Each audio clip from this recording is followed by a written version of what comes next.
ಸ್ವಾಮಿ,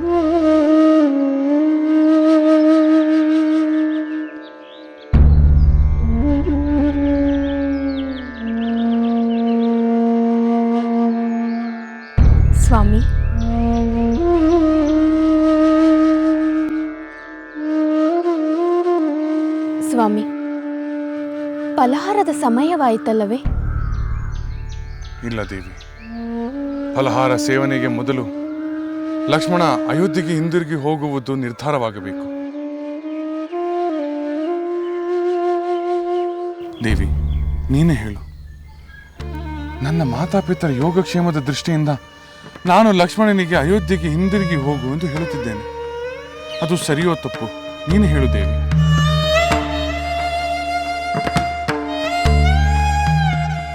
ಭರತ ತನ್ನ ಸೋದರ ಮಾವನ ಮನೆಯಿಂದ ಬಂದ ಕೂಡಲೇ ಕೈಕೇಯಿ ಮಾತೆ ಅವನಿಗೆ ಪಟ್ಟ ಕಟ್ಟಲು ಆತುರ ಪಡುತ್ತಾರಲ್ಲವೇ?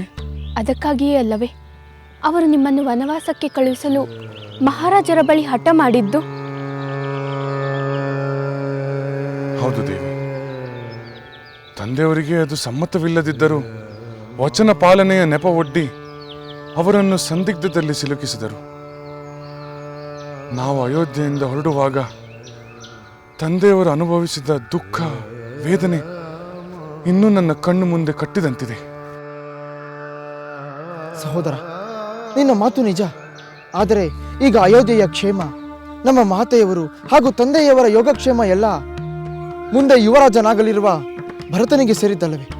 ಹಾಗೆಂದು ನೀನೇ ಮಹಾಮಂತ್ರಿ ಸುಮಂತ್ರರೊಡನೆ ಸಂದೇಶ ಕಳುಹಿಸಿದೆ ಅಲ್ಲವೇ? ಅಂದ ಮೇಲೆ ನಾನು ಅಯೋಧ್ಯೆಗೆ ಏಕೆ ಹಿಂದಿರುಗಬೇಕು?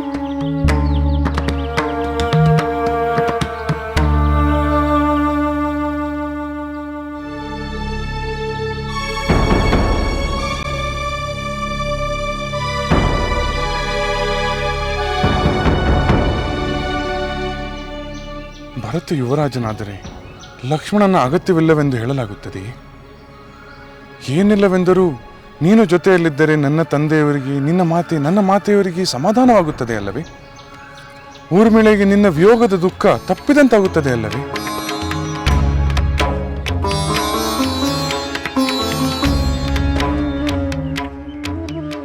ಲಕ್ಷ್ಮಣ, ಮತ್ತೊಮ್ಮೆ ನನ್ನ ಮಾತುಗಳನ್ನು ಆಲೋಚಿಸು. ನಿನಗೆ ನನ್ನ ಮೇಲಿರುವ ಅಪಾರವಾದ ಭಕ್ತಿ, ಪ್ರೀತಿ, ವಾತ್ಸಲ್ಯ ನನಗೆ ಗೊತ್ತು. ಆದರೆ ನನಗಿಂತ ಅಯೋಧ್ಯೆಯಲ್ಲಿ ನಿನ್ನ ಅಗತ್ಯ ಹೆಚ್ಚಾಗಿದೆ.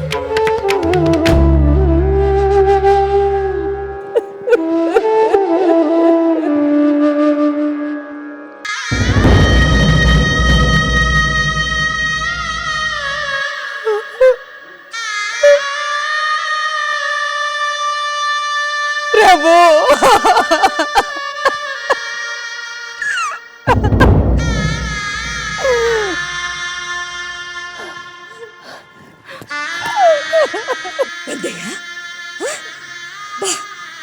ನೋಡು, ನಿನ್ನ ಪಾಪ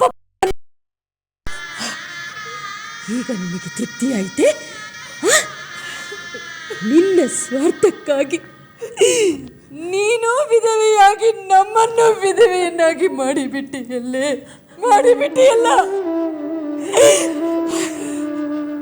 ನಿನ್ನ ದುರಾಸೆಗೆ ಪ್ರಭುಗಳ ಪ್ರಾಣವನ್ನೇ ಹೀರಿಬಿಟ್ಟೆ.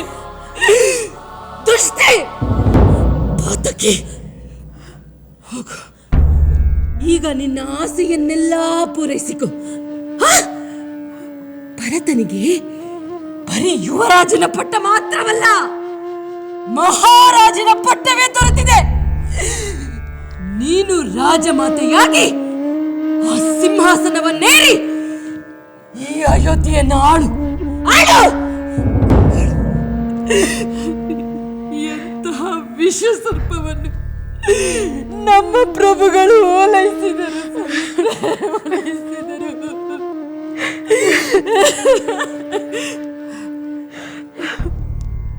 ಇನ್ನು ಯಾಕೆ ಕುಳಿತಿರುವೆ?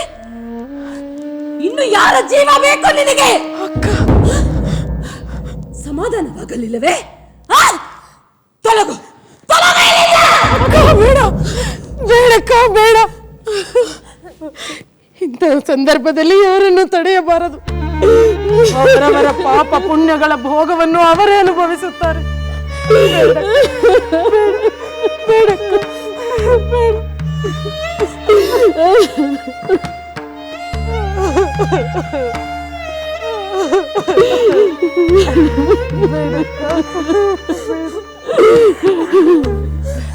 ಸಾಕು ಸಾಕು, ನಿಲ್ಲಿಸು.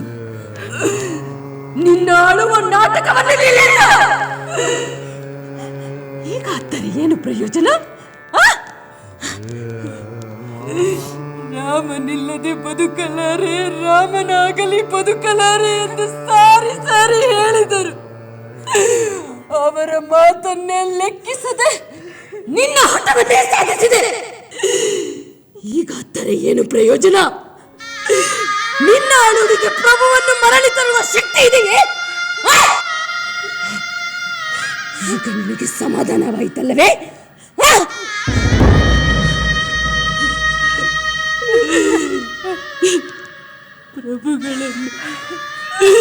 ಪ್ರಭುಗಳ ಮರಣಕ್ಕೆ ಕಾರಣವಾಗಿ ರಘುವಂಶವನ್ನೇ ಮುಳುಗಿಸಿಬಿಟ್ಟೆಯಲ್ಲೇ, ಮುಳುಗಿಸಿಬಿಟ್ಟೆಯಲ್ಲ. ಇಡೀ ಅಯೋಧ್ಯೆಯ ಸ್ಮಶಾನವಾಯಿತು, ಇಡೀ ಅಯೋಧ್ಯೆಯ ಶೂನ್ಯವಾಯಿತು, ಶೂನ್ಯವಾಯಿತು. ಇನ್ನು ಯಾರ ಜೀವ ಬೇಕು ನಿನಗೆ? ಯಾರ ಜೀವ ಬೇಕು ಹೇಳು?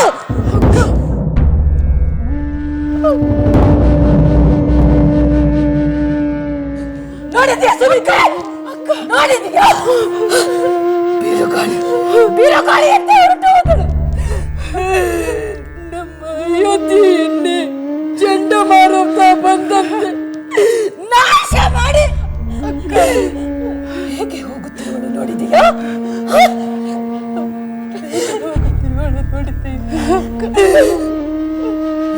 ಪಾಪಿ ಮಾಡಿದ ತಪ್ಪಿಗೆ ನಾವೇಕೆ ಶಿಕ್ಷೆ ಅನುಭವಿಸಬೇಕು? ನಾವೇಕೆ ಪ್ರಭುಗಳನ್ನು ಕಳೆದುಕೊಳ್ಳಬೇಕು? ಯಾಕೆ ಪ್ರಭುಗಳನ್ನು ಕಳೆದುಕೊಳ್ಳಬೇಕು? ಅಕ್ಕ ಶಾಂತಳಾಗು, ಅಕ್ಕ ಶಾಂತಳಾಗು. ನೀನೆಷ್ಟು ದುಃಖಿಸಿದರು, ಎಷ್ಟು ರೋಧಿಸಿದರು, ಆಗಲಾರದಷ್ಟು ವಿನಾಶ ಆಗಿ ಹೋಗಿದೆ. ನೋಡು, ಪೂಜ್ಯರಾದ ವಸಿಷ್ಠರಿದ್ದಾರೆ. ಸದಾ ನಮ್ಮ ಹಿತವನ್ನೇ ಕೋರುವ ಸುಮಂತ್ರ ಮಂತ್ರಿಗಳಿದ್ದಾರೆ. ನಮಗೆ ಮಾರ್ಗದರ್ಶನ ನೀಡಲು ಗುರು ಹಿರಿಯರಿದ್ದಾರೆ. ನಮ್ಮ ಜೊತೆ ಗೋಳಾಡಲು ಪ್ರೀತಿಯ ಪ್ರಜೆಗಳಿದ್ದಾರೆ. ಅಕ್ಕ ಬೇಡಕ್ಕ, ಬೇಡ, ಶಾಂತನಾಗು. ಇಲ್ಲ,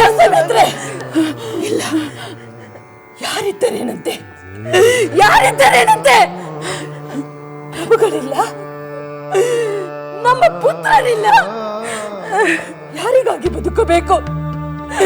ನಮ್ಮ ಬದುಕಿಗೆ ಏನು ಅರ್ಥ? ಏನು ಅರ್ಥ? ಇಲ್ಲ, ನಾನು ಬದುಕಲಾರೆ ಅಕ್ಕ, ನಾನು ಬದುಕಲಾರೆ. ನಾನು ಪ್ರಭುಗಳನ್ನೇ ಹಿಂಬಾಲಿಸುತ್ತೇನೆ. ನನಗೆ ಈ ಬದುಕು ಬೇಡ ಅಕ್ಕ, ನನಗೆ ಈ ಬದುಕು ಬೇಡ. ಬೇಡ, ಶಾಂತ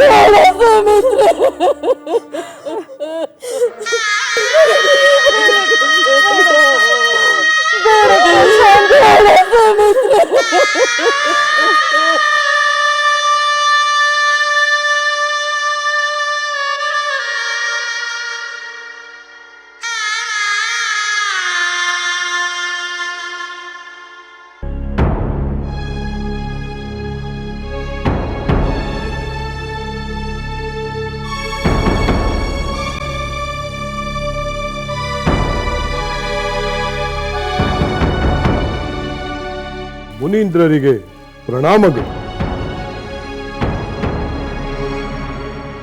ಮಹಾಮಂತ್ರಿ ಸುಮಂತರ, ಏನು ಗಹನವಾಗಿ ಯೋಚಿಸುತ್ತಿರುವಂತಿದೆ? ಯೋಚಿಸುವುದಕ್ಕೆ ಇನ್ನೇನು ಉಳಿದಿದೆ ಸುಮಂತರ? ಎಲ್ಲವೂ ಮುಗಿದು ಹೋಯಿತು. ನಾವು ಯಾವುದು ಆಗಬಾರದೆಂದು ಬಯಸಿದ್ದೆವೋ ಅದು ಆಗಿಯೇ ಹೋಯಿತು. ಇಂತಹ ಶೋಚನೀಯ ಪರಿಸ್ಥಿತಿ ಒದಗಬಹುದೆಂದು ನಾನಂತೂ ಊಹಿಸಿಯೇ ಇರಲಿಲ್ಲ. ದೈವ ಸಂಕಲ್ಪದ ಮುಂದೆ ಮಾನವನ ಪ್ರಯತ್ನಗಳೆಲ್ಲವೂ ನಿಷ್ಫಲ ಸುಮಂತರ, ನಿಷ್ಫಲ. ಮುನೀಂದ್ರ, ಮಹಾರಾಜರ ಈ ಅನಿರೀಕ್ಷಿತ ಅವಸಾನದಿಂದ ಪ್ರಜೆಗಳು ದಿಗ್ಭ್ರಾಂತರಾಗಿದ್ದಾರೆ. ನನಗಂತೂ ಏನು ಮಾಡಬೇಕೆಂದು ತೋಚುತ್ತಿಲ್ಲ. ರಾಜ್ಯದ ಭವಿಷ್ಯ, ಪ್ರಜೆಗಳ ಕ್ಷೇಮ, ರಾಣಿಯರ ದುಃಖ ನಿವಾರಣೆ ಎಲ್ಲವೂ ತಮ್ಮಿಂದಲೇ ಆಗಬೇಕು. ನಿಮ್ಮಂತೆಯೇ ನನ್ನ ಪರಿಸ್ಥಿತಿಯೂ ಕೂಡ ಸುಮಂತರ. ಆದರೆ ಎಲ್ಲರೂ ದುಃಖದಲ್ಲಿಯೇ ಮುಳುಗಿದ್ದರೆ ಸದ್ಯದ ಪರಿಸ್ಥಿತಿಯನ್ನು ನಿರ್ವಹಿಸುವವರು ಯಾರು?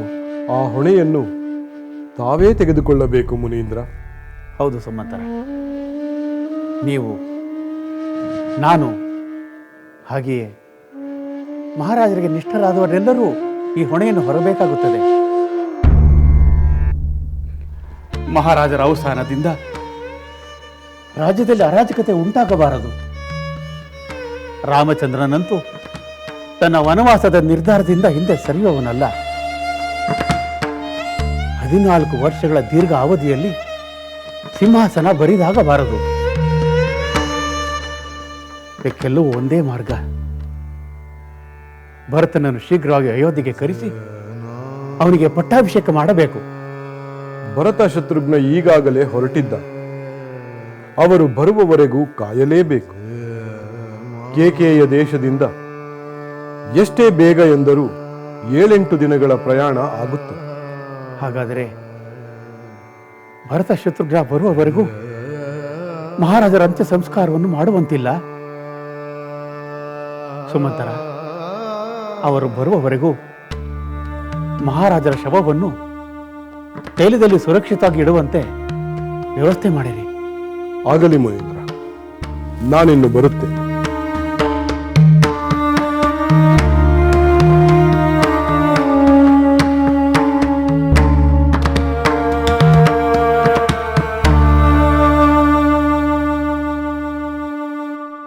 ಸಹೋದರ, ನಾವು ಅರಮನೆಯ ಬಗ್ಗೆ ಚಿಂತೆ ಮಾಡುವುದನ್ನು ಬಿಟ್ಟು ಇಲ್ಲಿನ ವಿಷಯದ ಬಗ್ಗೆ ಚಿಂತಿಸುವುದು ಒಳ್ಳೆಯದು. ಅಂದರೆ ನಾವು ಅಯೋಧ್ಯೆಯನ್ನು ಮರೆತು ಬಿಡಬೇಕೆ?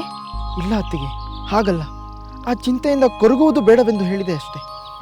ಲಕ್ಷ್ಮಣ, ಆ ಚಿಂತೆಯಿಂದ ಕೊರಗಬಾರದೆಂದರೆ ಅಲ್ಲಿ ಎಲ್ಲವೂ ಸಮಾಧಾನಕರವಾಗಿರಬೇಕಲ್ಲವೇ?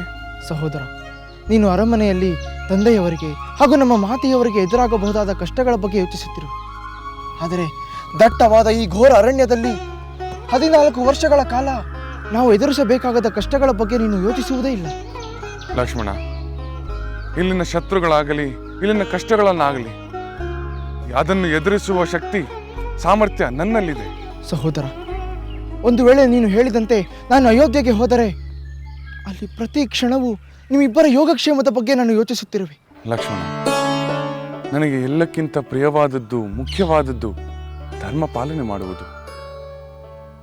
ಧರ್ಮಕ್ಕೆ ವಿರೋಧವಾಗಿ ನಡೆದುಕೊಂಡರೆ ನಮಗೆ ಉತ್ತಮ ಲೋಕಗಳು ಲಭಿಸುವುದಿಲ್ಲ. ಆ ಧರ್ಮದ ಕಾರಣವಾಗಿಯೇ ನಾನು 14 ವರ್ಷಗಳ ಕಾಲ ವನವಾಸಕ್ಕೆ ಬಂದಿದ್ದೇನೆ. ಆ ಧರ್ಮದ ಕಾರಣವಾಗಿಯೇ ನಾನು ಯುವರಾಜ ಪಟ್ಟಕ್ಕೆ ಸಮ್ಮತಿಸಲಿಲ್ಲ. ಆದರೆ ವೃದ್ಧರಾದ ಮಾತಾಪಿತರ ಸೇವೆ ಮಾಡುವುದು ಪುತ್ರನ ಪರಮ ಧರ್ಮ.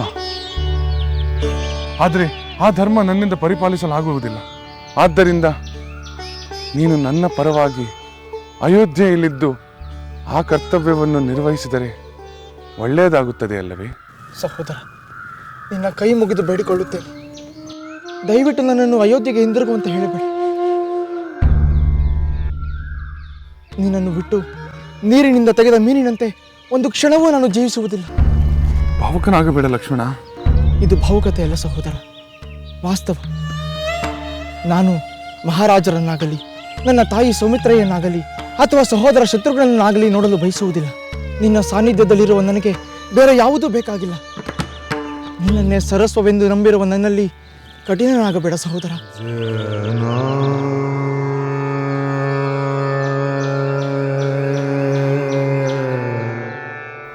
ಲಕ್ಷ್ಮಣನ ನಿರ್ಧಾರ ದೃಢವಾಗಿದೆ. ನಾನು ಆಜ್ಞೆ ಮಾಡಿ ಒತ್ತಾಯದಿಂದ ಅಯೋಧ್ಯೆಗೆ ಕಳಿಸಿದರೆ ಅವನು ಎಷ್ಟು ನೊಂದುಕೊಳ್ಳುತ್ತಾನೋ ಏನೋ. ವನವಾಸಕ್ಕೆ ಎಲ್ಲವನ್ನೂ ತ್ಯಜಿಸಿ ಬಂದಿರುವ ಲಕ್ಷ್ಮಣನಿಗೆ ದುಃಖ ಕೊಡಬಾರದು. ಸ್ವಾಮಿ, ಲಕ್ಷ್ಮಣ ತುಂಬಾ ನೊಂದುಕೊಂಡಿದ್ದಾನೆ.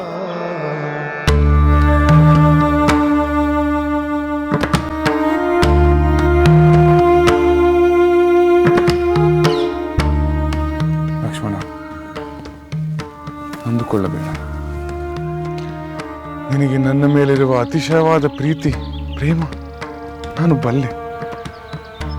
ನಿನ್ನ ಇಷ್ಟಕ್ಕೆ ವಿರುದ್ಧವಾಗಿ ನಾನು ನಿನ್ನನ್ನು ಅಯೋಧ್ಯೆಗೆ ಕಳುಹಿಸಲು ಇಷ್ಟಪಡುವುದಿಲ್ಲ. ನೀನು ನನ್ನೊಂದಿಗೆ ಇರು, ನಮ್ಮ ಸುಖ ದುಃಖಗಳಲ್ಲಿ ಭಾಗಿಯಾಗು. ಸಹೋದರ, ನಿನ್ನ ಈ ಭರವಸೆಯ ಮಾತುಗಳನ್ನು ಕೇಳಿ ನನಗೆ ಮರುಜನ್ಮವಾದಂತಾಯಿತು.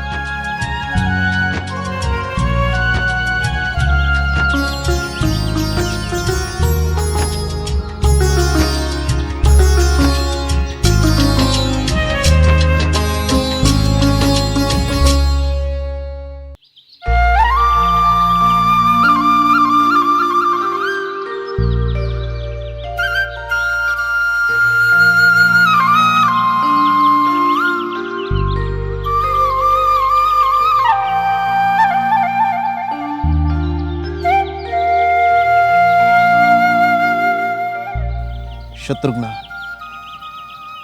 ಏಕೋ ಮನಸ್ಸಿನಲ್ಲಿ ಎಷ್ಟು ಬೇಗ ಸಾಧ್ಯವೋ ಅಷ್ಟು ಬೇಗ ಅಯೋಧ್ಯೆಯನ್ನು ತಲುಪು ಬಿಡಬೇಕೆಂಬ ಕಾತುರ ಹೆಚ್ಚಾಗುತ್ತಿದೆ. ಭರತ, ನನಗೂ ಏನೋ ಮನಸ್ಸಿನಲ್ಲಿ ಅರ್ಥವಾಗದ ತಳಮಳ ಉಂಟಾಗುತ್ತಿದೆ. ಅಲ್ಲೇನು ನಮಗೆ ಒಳ್ಳೆಯದು ಕಾದಿದೆಯೋ ಕೆಟ್ಟದ್ದು ಕಾದಿದೆಯೋ ಒಂದು ಅರ್ಥವಾಗುತ್ತಿಲ್ಲ. ನಾವು ಆದಷ್ಟು ಬೇಗ ಹೊರಟು ಬಿಡಬೇಕಾಗಿತ್ತು. ವಾರ್ತೆ ಬಂದ ಕೂಡಲೇ ನಾವು ಹೊರಟವಲ್ಲ. ವಿಶ್ರಾಂತಿಗೆಂದು ನಾವು ಅಲ್ಲಲ್ಲಿ ನಿಂತಿದ್ದರಿಂದ ಅಯೋಧ್ಯೆಗೆ ಹೋಗುವುದು ತಡವಾಗುತ್ತಿದೆ. ಏಕೋ ಶತ್ರುಘ್ನ, ನಾವು ಕೇಕೆಯಿಂದ ಹೊರಟಾಗ ಇದ್ದಂತಹ ಉತ್ಸಾಹ ಈಗ ಇಲ್ಲವಾಗುತ್ತಿದೆ. ನಾವು ಬಹಳ ದಿನ ಮಾವನ ಮನೆಯಲ್ಲೇ ಇರದೆ ಆದಷ್ಟು ಬೇಗ ಅಯೋಧ್ಯೆಗೆ ಹೊರಟು ಬಿಡಬೇಕಾಗಿತ್ತು. ಅವರ ಪ್ರೀತಿಯನ್ನು ಹಾಗೆ ಕಡೆಗಣಿಸಿ ನಾವು ಹೊರಡುವುದು ಸೌಜನ್ಯವಲ್ಲ. ನಾವು ನಮ್ಮ ಸೋದರರನ್ನು ಇಷ್ಟು ದಿನ ಬಿಟ್ಟು ಹೇಗಿದ್ದೆವೋ ಎಂದು ನನಗೆ ಈಗ ಆಶ್ಚರ್ಯವಾಗುತ್ತಿದೆ. ಶತ್ರುಘ್ನ, ನಮ್ಮ ಹಿರಿಯ ಸೋದರ ರಾಮಚಂದ್ರನ ಕೀರ್ತಿ ಕೇಕೆ ದೇಶದಲ್ಲೂ ಹರಡಿದೆ. ಅವನ ಧರ್ಮ ಪ್ರೀತಿ ಸದ್ಗುಣಗಳನ್ನು ಬೇರೆಯವರು ಹೊಗಳುತ್ತಿದ್ದಾರೆ. ಕೇಳಿದಾಗ ಹೆಮ್ಮೆ ಎನಿಸುತ್ತಿತ್ತು. ಹೌದು ಭರತ, ನಮ್ಮ ವಂಶದ ಹಿರಿಮೆಯನ್ನು ಪ್ರಕಾಶಗೊಳಿಸುವ ಹಿರಿತನ ರಾಮಚಂದ್ರನಲ್ಲಿತ್ತು.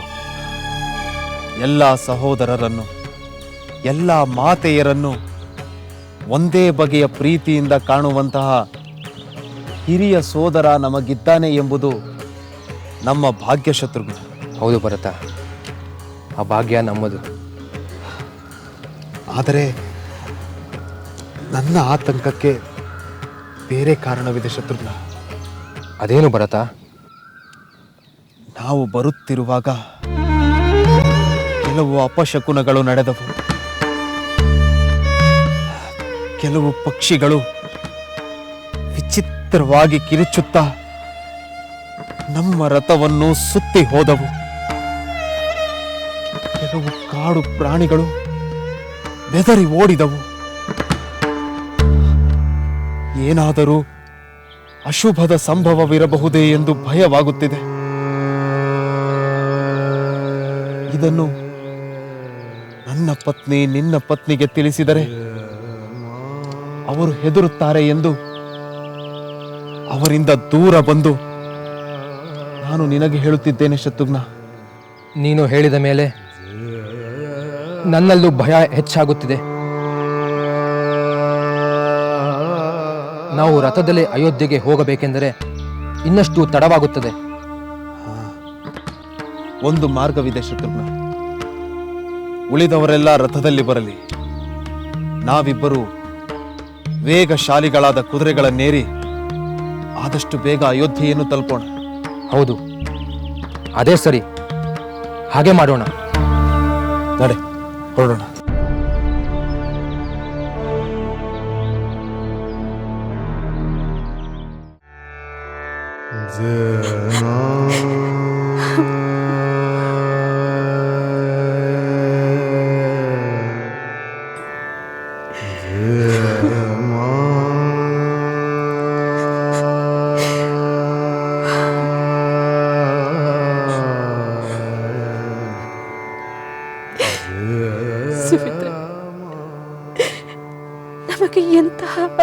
ಪರಿಸ್ಥಿತಿ ಬಂದಿತ್ತೆಂದು ನೋಡಿದೀಯ?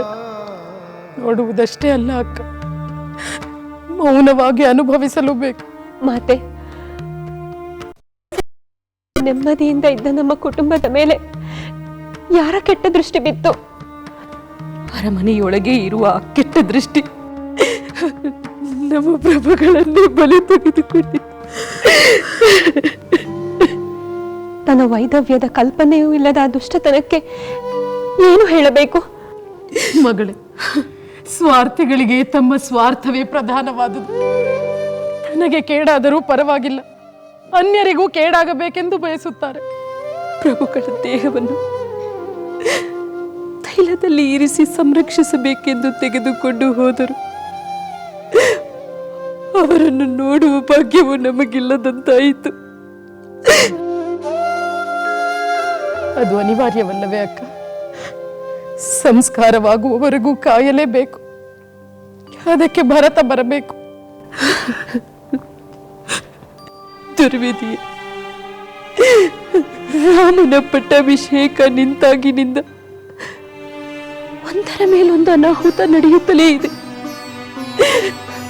ರಾಮ ಅರಣ್ಯಕ್ಕೆ ಹೋದನಲ್ಲ ಎಂದು ಚಿಂತಿಸಬೇಕು, ಎಲ್ಲ ಪ್ರಭುಗಳ ಮರಣವಾಯಿತಲ್ಲ ಎಂದು ಚಿಂತಿಸಬೇಕು. ಒಂದು ಅರ್ಥವಾಗುತ್ತಿಲ್ಲ ಸುಮಿತ್ರೆ. ಸಮಾಧಾನ ಮಾಡಿಕೋ, ಸಮಾಧಾನ ಮಾಡಿಕೋ. ನಾವು ಎಷ್ಟೇ ರೋಧಿಸಿದರು, ಎಷ್ಟೇ ಸಂಕಟ ಪಟ್ಟರು, ಆಗಿ ಹೋಗಿರುವುದನ್ನು ಬದಲಿಸಲು ಸಾಧ್ಯವಿಲ್ಲ. ಮರಣ ಹೊಂದಿದ ನಮ್ಮ ಪತಿ ಬದುಕಿ ಬರುವುದಿಲ್ಲ. ನೋಡು, ಊರ್ಮಿಳೆಯನ್ನು ನೋಡು, ಎಷ್ಟು ಕಂಗಾಲಾಗಿದ್ದಾಳೆ. ತಾನು ದುಃಖಿಸುವುದೋ ನಮ್ಮನ್ನು ಸಮಾಧಾನ ಪಡಿಸುವುದೋ ತಿಳಿಯದೆ ತಾನೇ ನೋವು ತಿನ್ನುತ್ತಿದ್ದಾಳೆ. ನನ್ನ ನೋವು ನನಗಾಗಿ ಅಲ್ಲ ಮಾತೆ, ಯಾರಿಗೂ ಯಾವ ಕೇಡು ಬಗೆಯದ ನಿಮಗೆ ಇಂಥ ಸಂಕಟದ ಪರಿಸ್ಥಿತಿ ಬಂತಲ್ಲವೆಂದು ನೋವಾಗುತ್ತಿದೆ. ನಮ್ಮ ಈ ಪರಿಸ್ಥಿತಿಯನ್ನು ಯಾರಿಂದಲೂ ಬದಲಾಯಿಸಲು ಸಾಧ್ಯವಿಲ್ಲ. ಹಾಗೆ ನಿನಗೆ ಸಮಾಧಾನ ಹೇಳುವ ಪರಿಸ್ಥಿತಿಯಲ್ಲೂ ನಾವಿಲ್ಲ. ನೀನಾದರೂ ಸಮಾಧಾನ ಮಾಡಿಕೊಂಡು ಸ್ವಲ್ಪ ವಿಶ್ರಾಂತಿಯನ್ನು ಪಡೆದುಕೋ. ಮಾತೆ, ನೀವು ಹೀಗೆ ದುಃಖಿಸುತ್ತಿರುವಾಗ ನಾನು ಹೇಗೆ ಸಮಾಧಾನದಿಂದಿರಲಿ ಮಾತೆ? ಮಗಳೇ, ಈಗ ನೀನೇ ನಮಗೆ ಆಸರೆ. ನೀನು ಇಲ್ಲದಿದ್ದರೆ ನಾವು ನಿಜವಾಗಿಯೂ ಅನಾಥರಾಗುತ್ತಿದ್ದೆವು.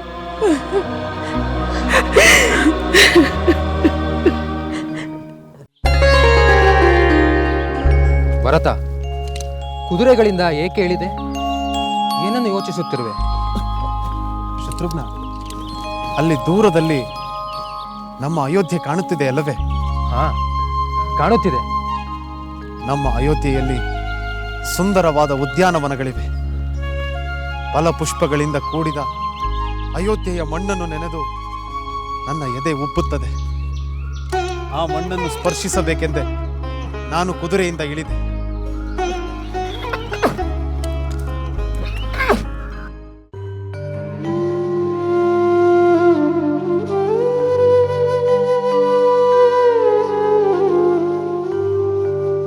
ಮಹಾರಾಣಿ,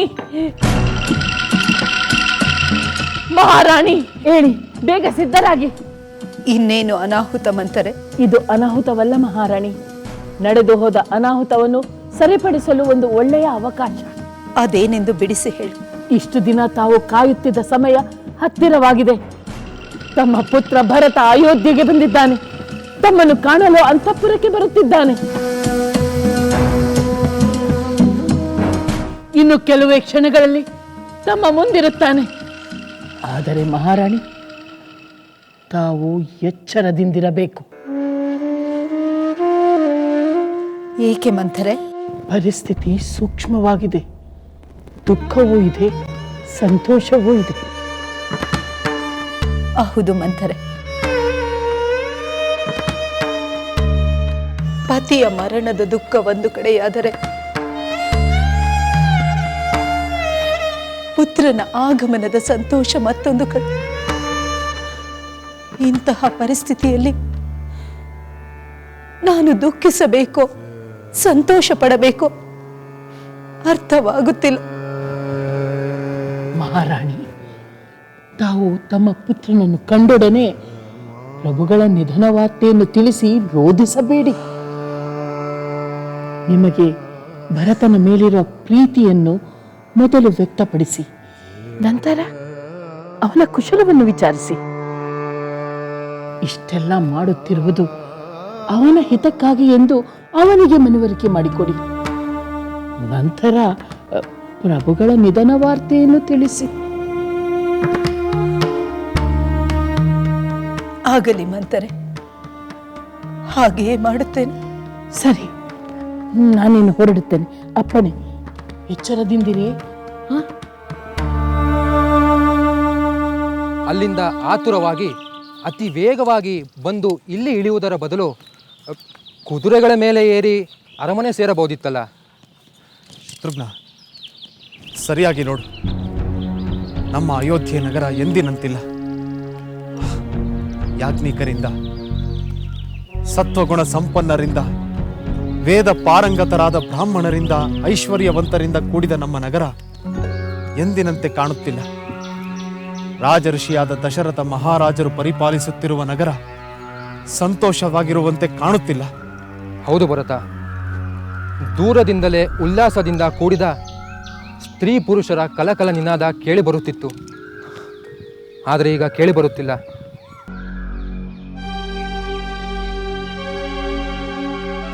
ಶೋಭಾಯಮಾನವಾಗಿರಬೇಕಾದಂಥ ನಗರ ಭಯಂಕರವಾದ ಅರಣ್ಯವೆಂಬಂತೆ ಭಾವನೆ ಬರುತ್ತಿದೆ. ಪಲ್ಲಕ್ಕಿಗಳಲ್ಲಿ ಆನೆಗಳ ಮೇಲೆ, ಕುದುರೆಗಳ ಮೇಲೆ ಕುಳಿತು ಸುಳಿದಾಡುವ ವರ್ತಕರ ಸಂಭ್ರಮವಿಲ್ಲ. ಒಬ್ಬ ಅಶ್ವಾರೋಹಿಯೂ ಇಲ್ಲ, ಒಬ್ಬನೇ ಒಬ್ಬ ಗಜಾರೋಹಿಯೂ ಇಲ್ಲ. ಶತ್ರುಘ್ನ, ನನ್ನ ಮನಸ್ಸು ಏಕೋ ತಲ್ಲಣಗೊಳ್ಳುತ್ತಿದೆ. ಏನೋ ಅಶುಭವಿರುವಂತೆ ಭಾಸವಾಗುತ್ತಿದೆ. ವಿಚಿತ್ರವಾದ ಭ್ರಾಂತಿಯೊಂದು ನನ್ನ ಮನಸ್ಸನ್ನು ಹಿಂಡುತ್ತಿದೆ ಶತ್ರುಘ್ನ. ಅಂದರೆ ನಮ್ಮನ್ನು ಅವಸರದಲ್ಲಿ ಕರೆಸಲು ಅಶುಭವೇ ಕಾರಣವೇ? ಯಾರಿಗೆ ಏನು ಕೇಡು ಸಂಭವಿಸಲು ಸಾಧ್ಯ? ಆ ದೇವರ ದಯೆಯಿಂದ ಯಾರಿಗೂ ಏನೂ ಆಗದಿದ್ದರೆ ಸಾಕು. ನಿನ್ನ ಹಾರೈಕೆ ನಿಜವಾಗಲೆಂದು ನಾನು ಬಯಸುತ್ತೇನೆ. ಆದರೆ ಇಲ್ಲಿಂದ ನೋಡಿದರೆ ಇಡೀ ಅಯೋಧ್ಯೆ ನಗರವೇ ದುಃಖದ ಹೊದಿಕೆಯಲ್ಲಿ ಸದ್ದಿಲ್ಲದೆ ಬಿಕ್ಕಿ ಬಿಕ್ಕಿ ಅಳುವಂತೆ ಭಾಸವಾಗುತ್ತಿದೆ.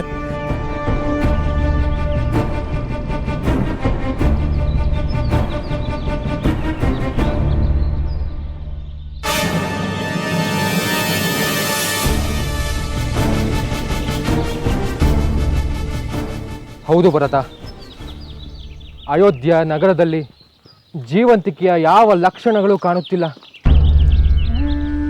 ದೇವಾಲಯಗಳಲ್ಲಿ ದಿನನಿತ್ಯ ನಡೆಯುತ್ತಿದ್ದ ಪೂಜೆಗಳಾಗಲಿ ಯಜ್ಞ ಕಾರ್ಯಗಳಾಗಲಿ ಯಾವುದು ಕಂಡು ಬರುತ್ತಿಲ್ಲ.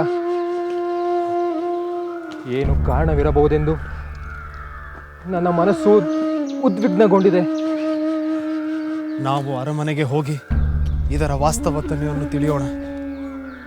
ನಮ್ಮ ಎಲ್ಲ ಪ್ರಶ್ನೆಗಳಿಗೂ ನಮಗಲ್ಲೇ ಉತ್ತರ ಸಿಗುತ್ತದೆ. ನಾನು ಮೊದಲು ಮಾತೆಯನ್ನು ಕಾಣುತ್ತೇನೆ. ನಾನು ಕೂಡ ನನ್ನ ಮಾತೆಯನ್ನು ಕಾಣುತ್ತೇನೆ.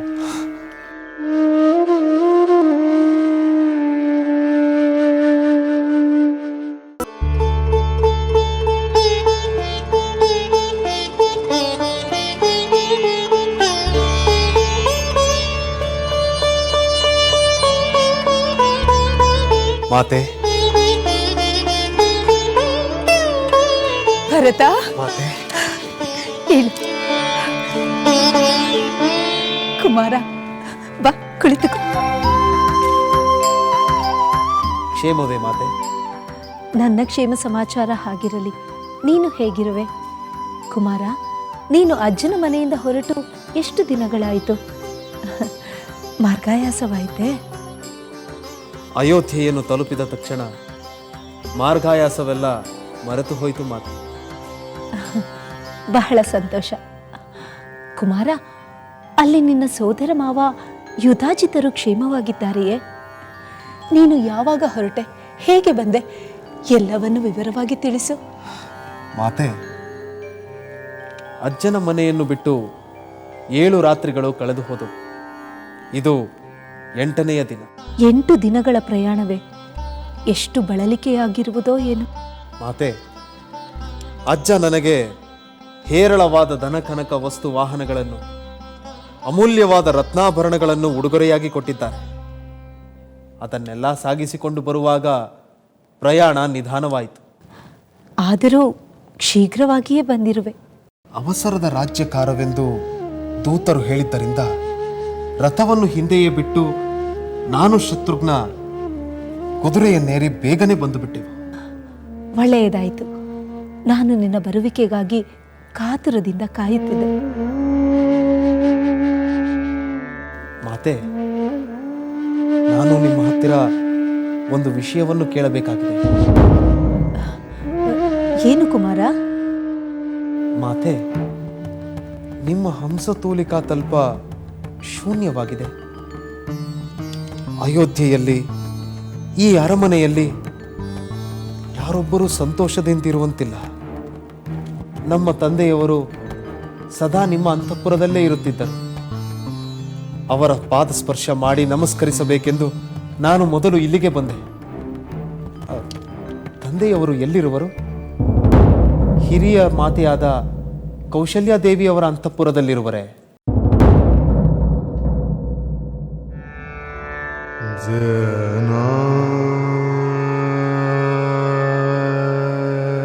ಏಕೆ ಮೌನವಾದಿರಿ ಮಾತೆ? ತಂದೆಯವರು ಎಲ್ಲಿದ್ದಾರೆ? ಕುಮಾರ, ಪ್ರಪಂಚದಲ್ಲಿ ಹುಟ್ಟಿದ ಸಕಲ ಪ್ರಾಣಿಗಳಿಗೂ ಕೊನೆಯಲ್ಲಿ ಯಾವ ಗತಿಯುಂಟಾಗುವುದೋ ಅದೇ ಗತಿ ಧರ್ಮಾತ್ಮರಾಗಿದ್ದ ಸತ್ಪುರುಷರ ಆಶ್ರಯದಾತರಾಗಿದ್ದ ನಿಮ್ಮ ತಂದೆಯವರು ಹೊಂದಿದರು.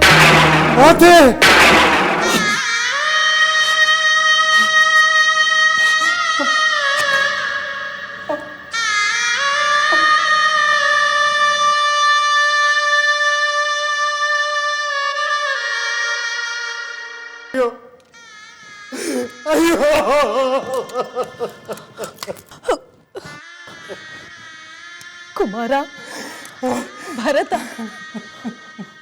ರಾಜಪುತ್ರನಾದ ನೀನು ಈ ರೀತಿ ನೆಲದ ಮೇಲೆ ಬಿದ್ದು ರೋಧಿಸಬಾರದು ಮಗು. ಹೇಳು ಹೇಳು.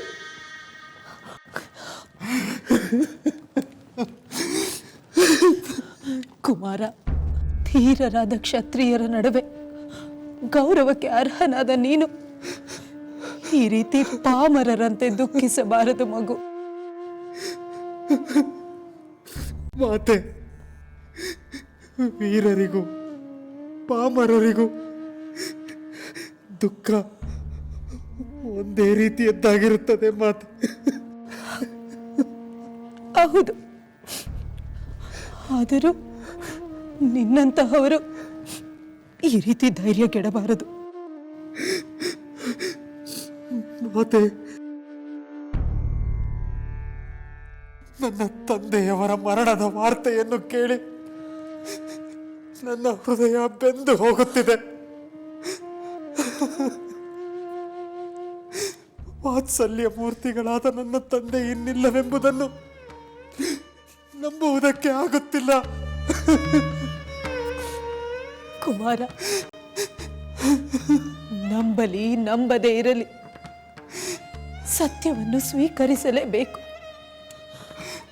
ಗುಣವಂತನಾದ ಧರ್ಮಪರಾಯಣನಾದ ನಿನ್ನಿಂದ ಕುಲ ಗೌರವ ಬೆಳಗಬೇಕು. ಕುಮಾರ, ಮೊದಲು ನೀನು ನಿನ್ನ ತಂದೆಯ ಸದ್ಗತಿಗೆ ಮಾಡಬೇಕಾದ ಕರ್ತವ್ಯದ ಬಗ್ಗೆ ಯೋಚಿಸು. ಏನು ಮಾತೆ? ನನ್ನ ತಂದೆಯವರ ಜೀವವಿಲ್ಲದ ದೇಹವನ್ನು ಇನ್ನು ಸಂಸ್ಕಾರ ಮಾಡಿಲ್ಲವೇ? ಇಲ್ಲ ಕುಮಾರ, ನಿನ್ನ ನಿರೀಕ್ಷೆ ಮಾಡುತ್ತಾ ಅವರ ದೇಹವನ್ನು ತೈಲದಲ್ಲಿ ಸಂರಕ್ಷಿಸಿಡಲಾಗಿದೆ. ನಾನು ಈಗಲೇ ನೋಡಿ ಬರುತ್ತೇನೆ ಮಾತೆ.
ಸೀತೆ, ಇಲ್ಲಿ ನೆಲ ಸಮತಟ್ಟಾಗಿದೆ,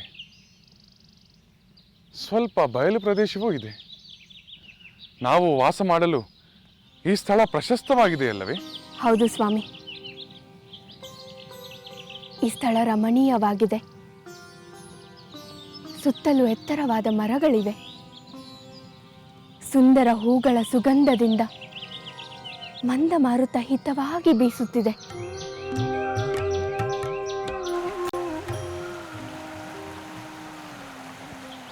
ಹತ್ತಿರದಲ್ಲಿ ಎಲ್ಲೋ ನದಿಯ ಜುಳುಜುಳು ನಾದ ಕೇಳಿ ಬರುತ್ತಿದೆ. ನನಗೇನೋ ಈ ಸ್ಥಳ ಅತ್ಯಂತ ಪ್ರಶಸ್ತವಾಗಿ ಎನ್ನಿಸುತ್ತಿದೆ. ಲಕ್ಷ್ಮಣ, ನಿನ್ನ ಅಭಿಪ್ರಾಯವೇನು? ಸಹೋದರ, ಈ ಸ್ಥಳ ಬಹಳ ಸುಂದರವಾಗಿದೆ, ಅನುಕೂಲಕರವಾಗಿಯೂ ಇದೆ. ತುಸು ದೂರದಲ್ಲಿ ಋಷಿಮುನಿಗಳ ಒಂದು ಪರ್ಣ ಕುಟೀರಗಳಿರಬೇಕು. ಅಲ್ಲಿ ನೋಡು, ಗಗನದಲ್ಲಿ ಯಜ್ಞ ಧೂಪವು ಕಾಣುತ್ತದೆ. ಹೌದು ಲಕ್ಷ್ಮಣ, ನಿನ್ನ ಮಾತು ನಿಜ. ಹತ್ತಿರದಲ್ಲಿ ಮಂದಾಕಿನಿ ನದಿ ಪ್ರವಹಿಸುತ್ತಿದೆ. ಅದರ ತೀರದಲ್ಲಿ ಅನೇಕ ಋಷ್ಯಾಶ್ರಮಗಳಿವೆ. ನಾವು ಇಲ್ಲಿ ವಾಸ ಮಾಡುತ್ತಿದ್ದರೆ ದಿನನಿತ್ಯ ಋಷಿಗಳನ್ನು ಸಂದರ್ಶಿಸಿ ಅವರ ಕೃಪೆ ಹಾಗೂ ಆಶೀರ್ವಾದವನ್ನು ಪಡೆಯಬಹುದು. ಹೌದು ಲಕ್ಷ್ಮಣ, ಪರ್ಣ ಕುಟೀರವನ್ನು ಇಲ್ಲಿಯೇ ನಿರ್ಮಿಸುವುದು ಒಳ್ಳೆಯದು. ಹಾಗೆ ಆಗಲಿ ಸಹೋದರ. ನಾನು ಈಗಲೇ ಅನುಕೂಲಕರವಾದ ಪರ್ಣ ಕುಟೀರವೊಂದನ್ನು ನಿರ್ಮಿಸುತ್ತೇನೆ. ಸೀತೆ, ಇನ್ನು ಮುಂದೆ ಅರಮನೆಯಲ್ಲಿದ್ದ ನಮಗೆ ಕಿರುಮನೆಯ ವಾಸದ ಅನುಭವವೂ ಆಗುತ್ತದೆ. ನಾನು ಅದಕ್ಕೆ ಸಿದ್ಧಳಾಗಿದ್ದೇನೆ ಸ್ವಾಮಿ. ಕಿರಿ ಮನಸ್ಸಿನ ಅಲ್ಪರಿರುವ ಅರಮನೆಗಿಂತ ಪ್ರಕೃತಿಯ ಹಿರಿಯ ಔದಾರ್ಯ ತುಂಬಿ ತುಳುಕುತ್ತಿರುವ ಈ ಪರ್ಣಕುಟೀರ ಖಂಡಿತ ಪ್ರಿಯವಾಗುತ್ತದೆ ರಾಮಚಂದ್ರ.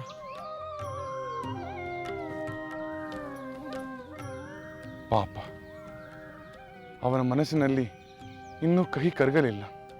ಅದಕ್ಕೆ ನಿಮ್ಮ ಮೇಲಿರುವ ಪ್ರೀತಿಯೇ ಕಾರಣ ಸ್ವಾಮಿ. ಅಯ್ಯೋ ತಂದೆಯೇ, ನಮ್ಮಂಥ ಪಾಪಿಗಳಿಗೆ ನಿಮ್ಮ ಸೇವೆ ಮಾಡುವ ಭಾಗ್ಯವು ಲಭಿಸಲಿಲ್ಲ. ನಿಮ್ಮ ಕಡೆಗಾಲದಲ್ಲಿ ನಾವು ನಿಮ್ಮ ಸಮೀಪದಲ್ಲಿರಲಿಲ್ಲ. ನಿಮ್ಮ ಮನಸ್ಸಿನ ಭಾವನೆಗಳನ್ನು ಕೇಳಲಿಲ್ಲ. ನಮ್ಮಂಥ ಭಾಗ್ಯಹೀನರು ಬೇರೆ ಯಾರಿದ್ದಾರೆ ತಂದೆ? ಅಯ್ಯೋ, ನಿಮ್ಮ ವಾತ್ಸಲ್ಯದ ಒಂದೊಂದು ಘಟನೆಯು ನಮ್ಮ ನೆನಪಿನಲ್ಲಿ ಸುಳಿಯುತ್ತಿದೆ. ನಾವು ಬೆಳೆದವರಾದರೂ ಹಸು ಮಕ್ಕಳಂತೆ ಸದಾ ಪ್ರೀತಿಯಿಂದ ಕಾಣುತ್ತಿದ್ದ ನಿಮ್ಮ ಪ್ರೇಮ ಇನ್ನು ಎಂದೆಂದಿಗೂ ನಮ್ಮ ಪಾಲಿಗೆ ಇಲ್ಲವಾಯಿತೆ ತಂದೆ, ಇಲ್ಲವಾಯಿತೆ. ತಂದೆ, ನೀವೇಕೆ ಇಷ್ಟು ನಿರ್ದಯರಾದಿರಿ? ನಿಮಗೆ ನಿಮಗೆ ನಮ್ಮ ನೆನಪು ಬರಲಿಲ್ಲವೇ? ಎಲ್ಲ ಈ ಮೃತ್ಯುವೇ, ಮೃತ್ಯುವೇ, ನಿನಗೆ ಒಂದಿಷ್ಟು ಕರುಣೆ ಇಲ್ಲವೇ? ಎಲ್ಲರನ್ನೂ ತಂದೆಯಂತೆ ಪಾಲಿಸುತ್ತಿದ್ದ ಧರ್ಮಾತ್ಮನಾದ ನನ್ನ ತಂದೆಯನ್ನು ಏಕೆ ಸೆಳೆದುಕೊಂಡೆ? ಅಯ್ಯೋ ಭರತ, ಪ್ರಿಯ ಸೋದರ, ನಾವು ಇಂದು ಅನಾಥರಾಗಿ ಹೋದೆವು.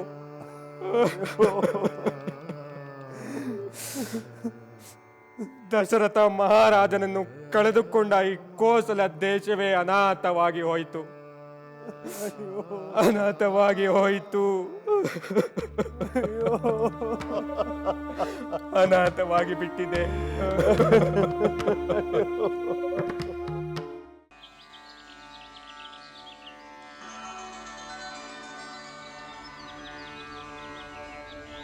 ಚಿತ್ತ ಸೆಳೆಯುವ ಚಿತ್ರಕೂಟದಲ್ಲಿ ಸುತ್ತಮುತ್ತಲಿನ ವನದ ಸಿರಿಯಲಿ ರಾಮ ನೆಲೆಸಿದನು ಪರ್ಣಕುಟಿಯಲಿ, ಶ್ರೀರಾಮ ನೆಲೆಸಿದನು ಪರ್ಣಕುಟಿಯಲಿ.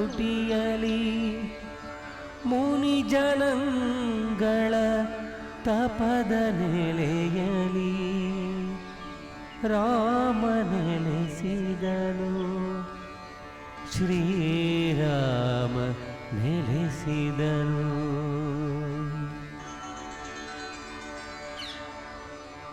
ಪತಿಯ ಪ್ರೇಮದಲ್ಲಿ ಸತತ ಜೊತೆಯಲಿ ಸೀತೆ ನಲಿದಳು ಬನದ ನೆರಳಲಿ. ಪತಿಯ ಪ್ರೇಮದಲ್ಲಿ ಸತತ ಜೊತೆಯಲಿ ಸೀತೆ ನಲಿದಳು ಬನದ ನೆರಳಲಿ. ಅನುಜ ಲಕ್ಷ್ಮಣ ರಾಮ ಸೇವೆಯಲಿ ಅನುಜ ಲಕ್ಷ್ಮಣ ಶ್ರೀರಾಮ ಸೇವೆಯಲಿ ಧನ್ಯನಾದನು ಭ್ರಾತೃ ಪ್ರೇಮದಲ್ಲಿ.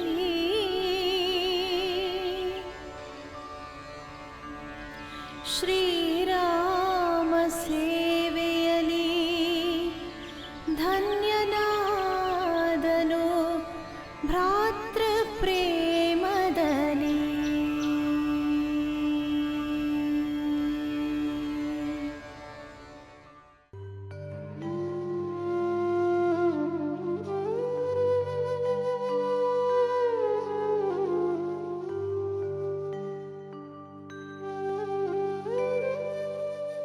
ಶ್ರುತಕೀರ್ತಿ, ಮಾಂಡವಿ,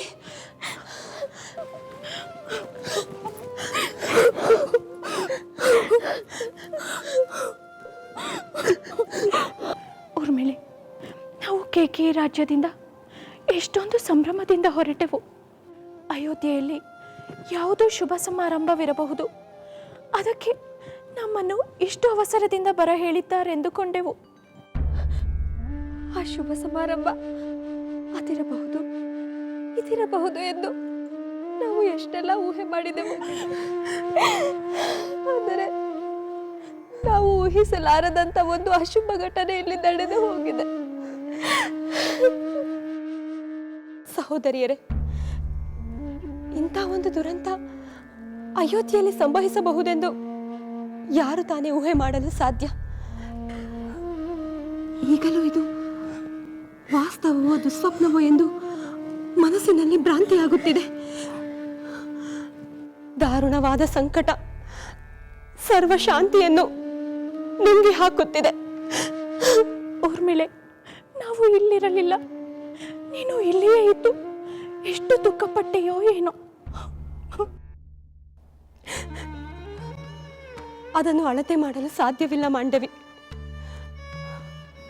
ಒಂದೇ ದಿನದಲ್ಲಿ ಸಂತೋಷದ ಶಿಖರದಿಂದ ದುಃಖದ ಪಾತಾಳಕ್ಕೆ ಬಿದ್ದಂತಾಯಿತು. ಒಂದೇ ದಿನದಲ್ಲೇ. ಹೌದು ಶ್ರುತಕೀರ್ತಿ. ಮಾತೆ, ನನ್ನ ತಂದೆಯವರು ಯಾವುದಾದರೂ ಶ್ರೇಯಸ್ಕರವಾದ ಯಜ್ಞವನ್ನು ಮಾಡುತ್ತಿರಬಹುದು, ಅಥವಾ ನನ್ನ ಪ್ರಿಯ ಸೋದರ ರಾಮಚಂದ್ರನಿಗೆ ಯುವರಾಜ್ಯಾಭಿಷೇಕವಿರಬಹುದು ಎಂದು ನಾವು ಸಂಭ್ರಮದಿಂದ ಬಂದೆವು. ಆದರೆ ಇಲ್ಲಿ ನಡೆದಿರುವುದನ್ನು ನೋಡಿದರೆ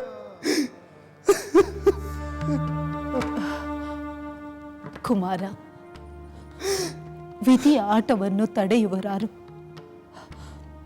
ಏನು ನಡೆಯಬೇಕೋ ಅದು ಯಾರನ್ನೂ ಕಾಯದೆ ನಡೆದು ಬಿಡುತ್ತದೆ.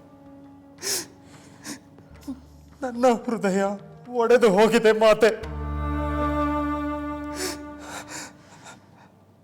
ಸದಾ ಪ್ರಿಯವನ್ನೇ ಮಾಡುತ್ತಿದ್ದ ವಾತ್ಸಲ್ಯ ಮೂರ್ತಿಗಳಾದ ನನ್ನ ತಂದೆಯವರನ್ನು ಇನ್ನೆಂದೂ ಕಾಣುವಂತಿಲ್ಲ. ಅವರ ಅಕ್ಕರೆಯ ಮಾತುಗಳನ್ನು ಇನ್ನೆಂದು ಕೇಳುವಂತಿಲ್ಲ. ಛೆ! ಎಂಥ ನತದೃಷ್ಟ ನಾನು, ಎಂಥ ನತದೃಷ್ಟ.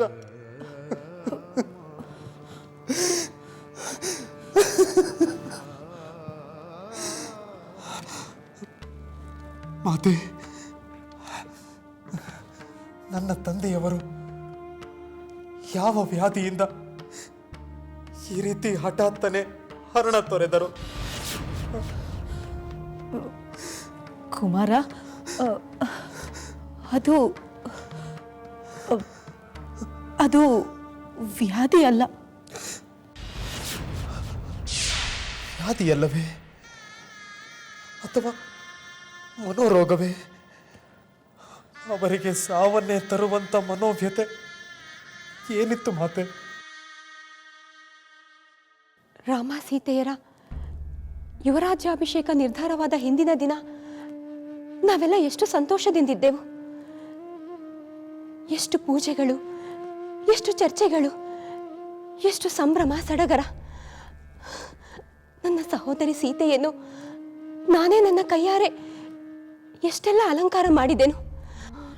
ಆ ಸಂದರ್ಭದಲ್ಲಿ ನೀವಿಬ್ಬರು ಇಲ್ಲವೆಂದು ಸಹೋದರಿ ಸೀತೆ ಎಷ್ಟು ನೆನಪು ಮಾಡಿಕೊಂಡಳು ಗೊತ್ತೇ? ಅಯ್ಯೋ ದುರ್ವಿಧಿಯೇ, ನಮ್ಮ ಪ್ರೀತಿಯ ಸಹೋದರಿ ಸೀತೆಯನ್ನು 14 ವರ್ಷಗಳ ಕಾಲ ಕಾಣಲಾಗುವುದಿಲ್ಲವೆಲ್ಲ. ನಾನು ಇಲ್ಲಿದ್ದರೆ ಸಹೋದರಿಯನ್ನು ವನವಾಸಕ್ಕೆ ಹೋಗದಂತೆ ತಡೆಯಬಹುದಿತ್ತು, ಅಥವಾ ನಾವೆಲ್ಲರೂ ವನವಾಸಕ್ಕೆ ಹೋಗಬಹುದಿತ್ತು. ನಾನು ಇಲ್ಲಿಯೇ ಇದ್ದರು ನನಗೆ ಆ ಭಾಗ್ಯ ಸಿಗಲಿಲ್ಲ. ನನ್ನ ಪತಿ ತಮ್ಮ ಸಹೋದರರನ್ನು ಹಿಂಬಾಲಿಸಿ ಹೋದರು. ನನ್ನ ಸಹೋದರಿ ಜೊತೆಯಾಗಲಿ ನನ್ನ ಪತಿಯ ಜೊತೆಯಾಗಲಿ ಹೋಗುವ ಭಾಗ್ಯ ಸಿಗಲೇ ಇಲ್ಲ.